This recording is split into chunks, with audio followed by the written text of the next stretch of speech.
আপনাদের মতো মানুষরা এলে ওরা কত আনন্দ পায়। এই আনন্দটা কিন্তু ওদের মেকি নয়। জানেন তো মিস্টার ঘোষাল, এই প্রথমবার আমার মনে হলো যে আমার জন্মদিনটা বোধহয় ঠিকঠাক মতো সেলিব্রেট হলো। আজকে আসি। নমস্কার। নমস্কার। নমস্কার, আসি তাহলে, চল। আমার কোনো ব্যবস্থা করলি? হ্যাঁ রে, তোকে প্যারোলে ছাড়ানোর কোর্ট অর্ডারটা আমি জেল সুপারের কাছে জমা দিয়ে এসেছি।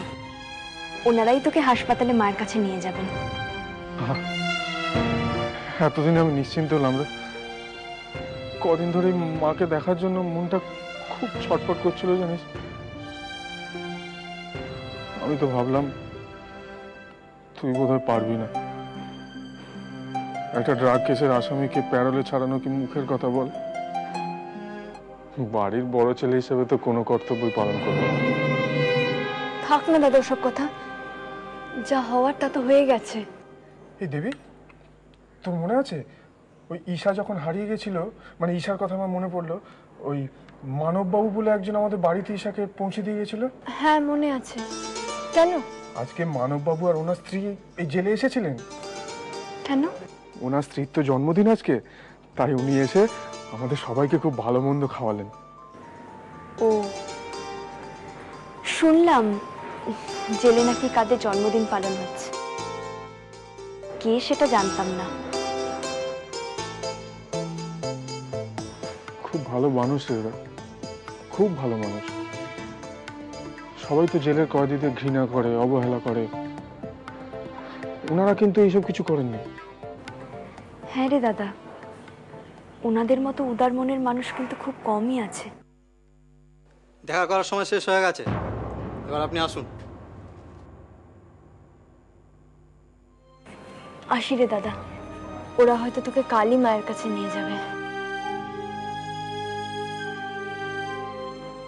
সাবধানে যাস বোন, সাবধানে যাবি। চলি। আপনার মেয়ে সকালবেলা ঘুম থেকে উঠে বললো সারপ্রাইজ দেবো। আমি তো বুঝতেই পারিনি কি সারপ্রাইজ। বললাম আমার সাথে চলো, গেলাম। গিয়ে দেখি আমাকে জেলে নিয়ে গিয়ে হাজির করেছে। আচ্ছা, আজকে স্পেশাল দিনটা ওনাকে জেলের কয়েদিদের সাথে সেলিব্রেট করবো। সেখানে কয়েদিদের খাওয়া দাওয়ার ব্যবস্থা, ওদের জন্য কি সমস্ত স্পেশাল টাকা পয়সার ব্যবস্থা, কি সমস্ত প্রাইজ, কত কি ব্যবস্থা করেছে আমি। বেশ ভালো কাজ করেছো।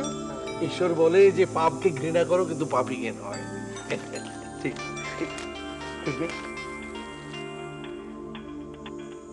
মলয়, হ্যাঁ বলো। এই সব কথাগুলো আমাকে নয়, আমাকে নয়, নিজের বোনকে বলো। হ্যাঁ ধরো ধরো, দিচ্ছি। হ্যাঁ দাদা বল। থ্যাংক ইউ, কিন্তু তুই কোথায় বলতো? ও ঠিক আছে, তুই যত তাড়াতাড়ি সম্ভব হাতের কাজগুলো মিটিয়ে এখানে চলে আয়। ডোডো কিন্তু এর মধ্যে খিদে পেয়ে গেছে। হ্যাঁ ঠিক আছে, রাখি। ওকে ওকে, বাই। চলো চলো পিসিমণি, এবার কেক কাটতে হবে। চলো চলো চলো চলো চলো, দেখি দেরি করে লাভ নেই। চলো দেখি, এসো।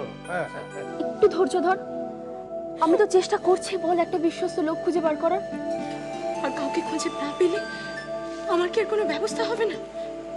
আর কিছুদিন গেলেই কিন্তু মা ধরে ফেলবে। আচ্ছা আচ্ছা, তুই যে হাসপাতালে যাবি সেখানে তো গার্জিয়ান দরকার। চেষ্টা করে দেখ না, গার্জেন ছাড়া যদি হয়। আর যত টাকা লাগে আমি দেব। আর যদি ব্যবস্থা করতে না পারিস তাহলে আমাকে একটু বিষ এনে দিস।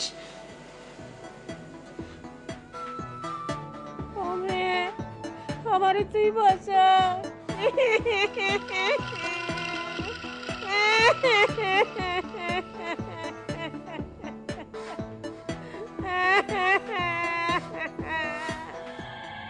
এই তো চান্স পেয়েছি জটা বুড়ি, এবার তুমি পালাবে কোথায়?